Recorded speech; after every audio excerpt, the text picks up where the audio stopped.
Are you tired of ads, crazy over-the-top productions, unrealistically looking people? Whenever I encountered this narrative on social media or in the comments or whatever, that we prefer more educational or inspiring or simply more quality content, like people would say in China, kids have this like educational content and stuff. I always think, we already have that kind of. We have publicly owned media. Okay, before you get discouraged, I'm not going to defend any particular public television channel or anything like that. But the idea as a whole exists. The quality is the priority, right? And the quality of the broadcasted stuff depends on your country. The reasons why public media, and by that I mean television, radio, came to be was exactly because of what we're experiencing now on our social media. So on YouTube, TikTok, Instagram, we got too many ads, sponsored content that we can't distinguish from normal content almost. In AI, videos are addicting and the message they send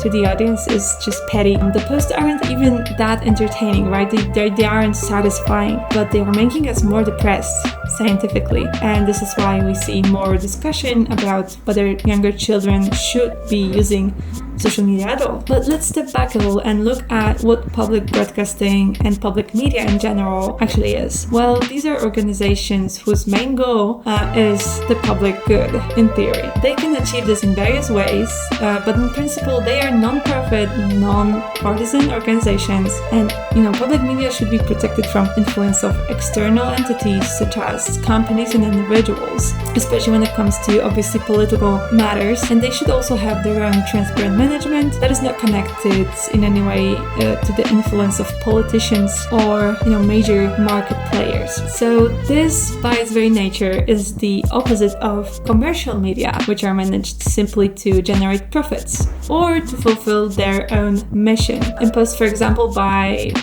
board of directors or like CEO or someone else. They can be partisan, of course, and heavily tied to politicians or large corporations. They can even be a large corporation's child company. And their primary focus, however, is to have shows that generate high viewership and to attract investors and advertisers. Commercial television focuses on generating and buying programs that will have eventually the highest possible viewership. If you've ever heard about the price of ads during Super Bowl, they are so enormous precisely because of the viewership of that event. If some random TV program on a random Wednesday at 9 a.m. had that kind of viewership, the ads during that time would be just as expensive as it was during Super Bowl. For public television, viewership does matter depending on the specific managing organization and the goals it has set. However, it is not the main factor driving their subsequent decisions about the station, because the budget for public television comes from donations, state funds, and to some extent advertising, though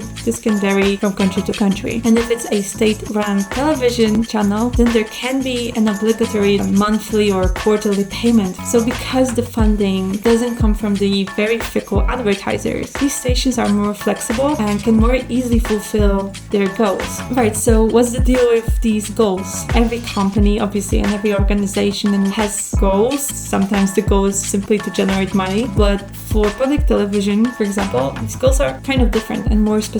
And as I mentioned, the goals can differ depending on the organization, but the British model for public television has become the standard, and it assumes, among other things, universal content for every demographic group on their channel, accessibility everywhere, whether it's like far away, you live far away in a village right next to the border, or if you live in a big city, doesn't matter. Special attention for minorities, which obviously is not the case for commercial television. A sense of community and national identity, but not in a propagandish way. Healthy competition in the media based on quality and not quantity. And you'll find that there will be quite a few people working there who really care about upholding the standard of quality of the content. I've personally been taught that artists and creators' mission is to maintain the quality of the things that society sees and consumes, that this is their responsibility as creators. You'll find that there are quite a few media people who are really passionate about this. Also depends on why they got into this industry, but for many people, they will care about this, especially people working in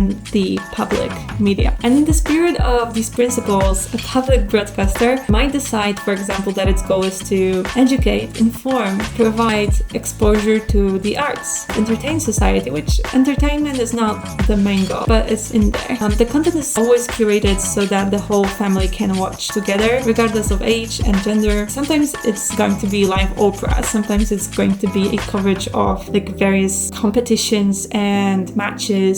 Sometimes it's a program about animal life or, a valuable film, all kinds of stuff. What's really important here is culture and providing access to maybe less known and more diverse content. Again, the opposite here are commercial broadcasters, which have many channels, each dedicated to a slightly different viewer or a slightly different need, because that helps advertisers. One company might, for example, have 3 channels for children because one has cartoons for very young kids, the second one plays children's music 24/7, and the third one has purchased shows for just slightly older kids who play just a little bit different toys, for older kids, because that matters. They might have a separate channel for golf fans because they will buy golf clubs or something. They might have a different channel for an elderly lady from a small town because obviously she is going to buy something else, and a different channel for the 40-year-old woman from a big city who has different needs. I mean, she's going to rent a car or buy some perfume. But this is very important. This is an already segmented market that is way easier and more tempting for the advertisers. And so here the quality of the acquired content isn't as important as the viewership. And also what matters is the sentiment, especially when it comes to older people who watch television because of nostalgia. That's what kind of keeps them still watching television. Sensationalism also important, and of course meeting the requirements for nationwide broadcasting, which I assume it's the same for everyone.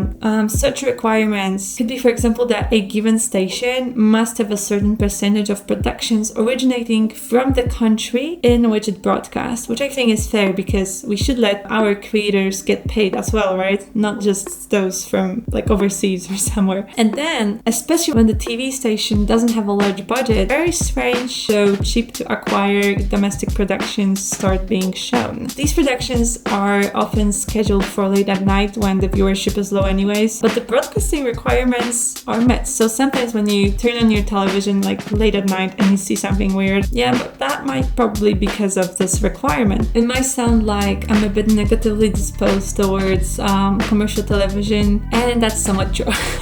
For contrast, I should add that everything I said about how public broadcasting works is its idealistic premise, how we would like it to work, but it often doesn't. Realistically, that's just not the case, at least not everywhere and not 100%. All too often, public broadcasting becomes a political tool or is taken over by a ruling party or is under the influence of someone with leverage in large corporations, a CEO or someone with authority. And so, as everywhere else, public broadcasting can be subject to favorism and nepotism, which is a huge thing in this industry. There are also other issues that can disturb the achievement of the goals that I mentioned before. Nevertheless, in an era ruled by ads and large corporations focused on increasing profits, the concept of public media is something that could prove to be our salvation as viewers, especially if you don't like the way Instagram or YouTube is now. Maybe you could engage with what's funded by communities instead, that is guaranteed to be focused on your needs as a viewer instead of the needs of advertisers. When everything is behind a paywall and there are ads everywhere and AI, we will still be paying taxes, a portion of which could be allocated towards public television, where the staff is dedicated to maintaining some level of knowledge and culture, which seems to be less of a priority these days. So between commercial and public television, I think the latter could really be one way to free ourselves from the ruling of the advertisers.